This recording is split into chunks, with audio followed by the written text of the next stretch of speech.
মামাকে খুনের ঘটনায় ভাগ্যে ফাঁসির আদেশ আদালতের। 2023 সালের জুলাই মাসে ধূপগুড়ির আংরা ভাষায় ঘটে যাওয়া ওই ঘটনার মামলার নিষ্পত্তি হলো সোমবার। 1 বছর 2 মাসের মধ্যে এই মামলার নিষ্পত্তি করে অভিযুক্ত ব্যক্তি আফতাব আলমকে ফাঁসির আদেশ দিল জলপাইগুড়ির জেলা আদালতের অ্যাডিশনাল 4th কোর্টের বিচারক রিন্টু সুর। এদিন আদালতের সরকারি আইনজীবী প্রণব বন্দ্যোপাধ্যায় জানিয়েছেন, এই খবর দিয়েছেন, এই মামলায় 2 নাবালক সহ আরো 5 জন অভিযুক্ত রয়েছে।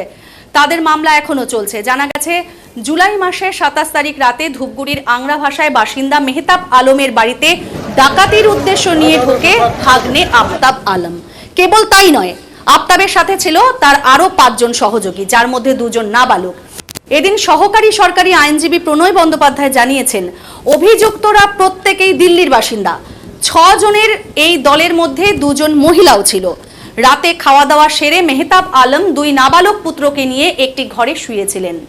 অন্য ঘরে ছিলেন স্ত্রী মৌমিতা। রাতে 1টা নাগাদ মৌমিতা টের পায় ঘরে কেউ ঢুকেছে। সেই মুহূর্তে আফতাব তার মামির মুখ চেপে ধরে হাতে থাকা ধারালো অস্ত্র দিয়ে আঘাত করে। তার চিৎকারে পাশের ঘরে থাকা মেহতাব টের পেয়ে স্ত্রীর ঘরে আসলে আফতাবের অন্যান্য সহযোগীরা তাকে ধরে ধারালো অস্ত্র দিয়ে এলোপাথারি আঘাত করতে থাকে। কেবল তাই নয়, তাদের 2 নাবালক সন্তানকেও মেরে ফেলার হুমকি দেয় সে। আইনজীবী জানিয়েছেন, মারাত্মক জখম অবস্থায় মৌমিতা বাড়ি থেকে বেরিয়ে রাস্তায় চলে আসেন। সেই সময় জয়গা থেকে একটি ট্রাককে দাঁড় করিয়ে চালকের কাছে তিনি পুরো ঘটনা বলার পরে সেই চালক তাকে সাহায্যের হাত বাড়িয়ে দিয়েছেন। মৌমিতাকে প্রথমে জলপাইগুড়ি, পরে শিলিগুড়িতে চিকিৎসার জন্য পাঠানো হয়। এই ঘটনার পর খবর ছড়িয়ে পড়তেই দেওমালির এলাকার একটি লাইন হোটেল থেকে সেই 6 অভিযুক্তকে ধরে পুলিশের হাতে তুলে দেয় স্থানীয় বাসিন্দারা।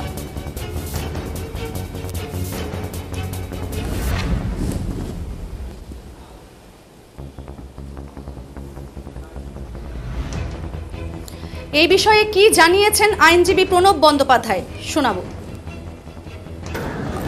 আজকে লানেট অ্যাডিশনাল ডিস্ট্রিক্ট অ্যান্ড সেশন জাজ রিন্টু সুর মহাশয় একটি জাজমেন্ট পাস করেন গত শনিবার। সেখানটায় আসামি আফতাব আলমকে দোষী সাব্যস্ত করেন এবং আজকে সেই দোষী সাব্যস্ত হওয়ার পর আজকে সেন্টেন্স দিলেন উনি। আফতাব আলমকে ফাঁসির সাজা উনি দিয়েছেন। কেসটি হচ্ছে Dhupguri PS case number 377-23 dated 28/7/23 এবং সেশন 308-23 ডেটেড 308-23। এই কেসটি হচ্ছে complainant Moumita Das, injured person. হয়েছিল কি, ওই 27 তারিখ রাত্রিবেলায় এই 1টা থেকে 1:30টার সময় 6 জন ডাকাত, যাদের মধ্যে 4 জন পুরুষ এবং 2 জন মহিলা, তারা দিল্লি থেকে আসে এবং তাদের মেন যে মাথা আফতাব আলম সম্পর্কে ওদের ভাগনা হয়, তার নেতৃত্বে রাত্রি 1টা থেকে 1:30টার সময় এই মেহতাব আলমের বাড়িতে তারা ঢুকে এবং ডাকাতি করার উদ্দেশ্যে ওই জানলা দিয়ে, রান্নাঘরে জানলা দিয়ে ঢুকে এবং সেটা মৌমিতা দাস, তার স্ত্রী মেহতাব আলমের ডিসিসের স্ত্রী মৌমিতা দাস, সে জেগে যায় এবং ঘরে লাইট জ্বালানো অবস্থায় ছিল এবং আইডেন্টিফাই করে যে তার ভাগনা এই আফতাব আলমের নেতৃত্বে ঘরে ডাকাতি চলছে। এবং সেখানে ডাকাতি করার আগেই যখন উনি জেগে যায়, তখন এই মৌমিতা দাসকে প্রথমে মুখ চিপে ধরে। যখন মুখ চিপে ধরে এই আফতাব আলম ওর গলায় একটি চাকু ধরে, তখন মৌমিতা দাস এই হাতের মধ্যে কামড় দিয়ে দেয় আফতাব আলমের। আফতাব আলম তখন ওর বাঁ কাঁধে কামড় দেয় এবং মৌমিতা দাসকে ধাক্কা মারে নিচে ফেলে দেয়।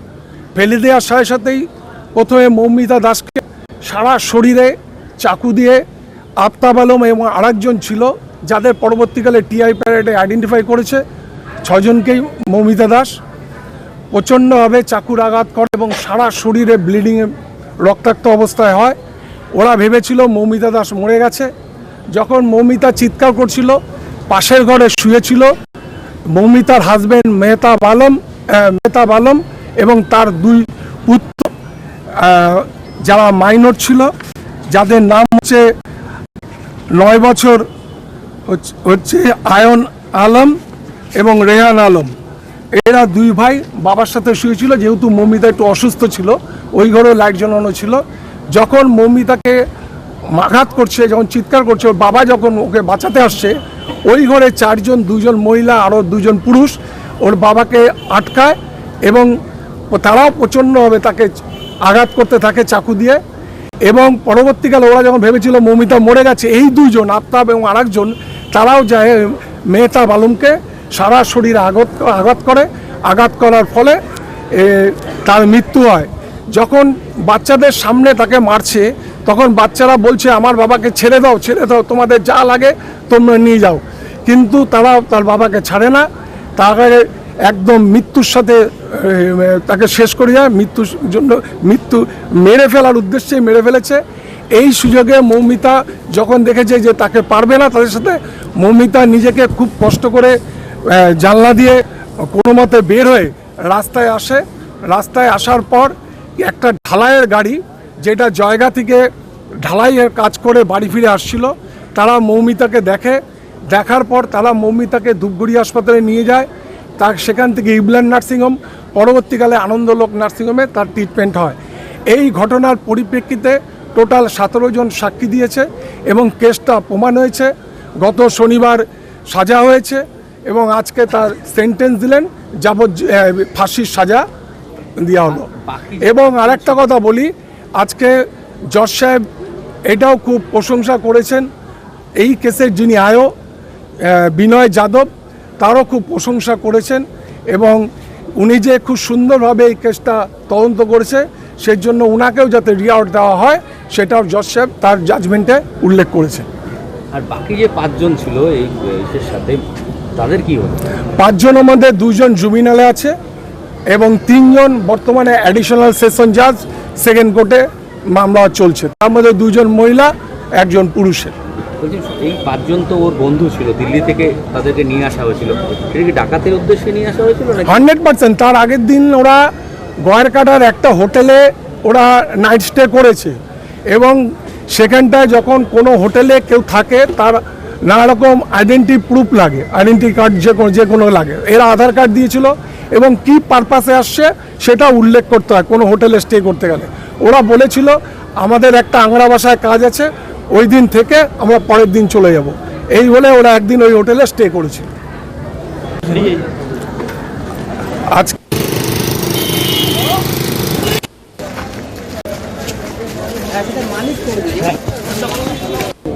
দিদি কি নাম আপনার? আমার নাম মৌমিতা দাস।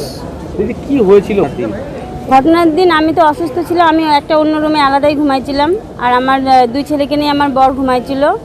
তারপর হচ্ছে আমরা 12টার দিকেই ঘুমাই, তো হঠাৎ 1টা-2টার দিকে, সম্ভবত 1টা-2টাই হবে, অতটা ঘড়ি দেখা হয় না ওই সময়টা, বিপদের সময়। তো আমি হচ্ছে হঠাৎ দেখি মনে হলো যে আমার সামনে কেউ দাঁড়িয়ে আছে, তো চোখ খুলে দেখি 2 জন ছেলে ছিল, ওর মধ্যে একজন হচ্ছে আমার ননাসের ছেলে আফতাব আলম, যাকে আজকে শাস্তি দেওয়া হলো, আর হচ্ছে আরেকজন তার বন্ধু ছিল। তারপরে তো আমি ওই যে চিৎকার করলাম, চিৎকার করাতে আমার বর আসতে চাইলো আমাকে বাঁচানোর জন্য।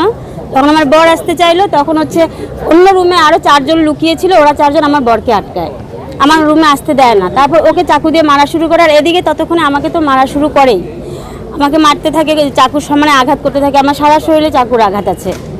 তারপর আমি দেখলাম যে আমার বাচ্চারাও কাঁদছে, আমাদের বাবাকে ছেড়ে দাও দাদা, আমার বাবাকে ছেড়ে দাও। তখন হচ্ছে আমি চিন্তা করলাম যে এইভাবে পড়ে পড়ে মার খেলে তো আমার বাচ্চাগুলোকে বাঁচাতে পারবো না।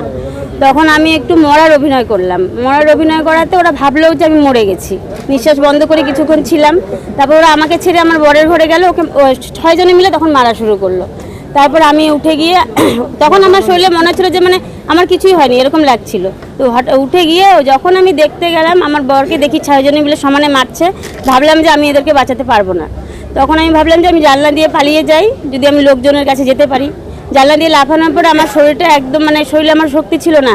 তারপর হচ্ছে আমি ওখান থেকে ছেঁচড়ে মানে কোনো রকমে একটু রাস্তার পাশে গিয়ে একটা জঙ্গলে লুকিয়েছিলাম, যে কেউ আসলে আমি ধার দেখাবো, রাস্তার পাশে গাড়ি ঘোড়া চলে তো।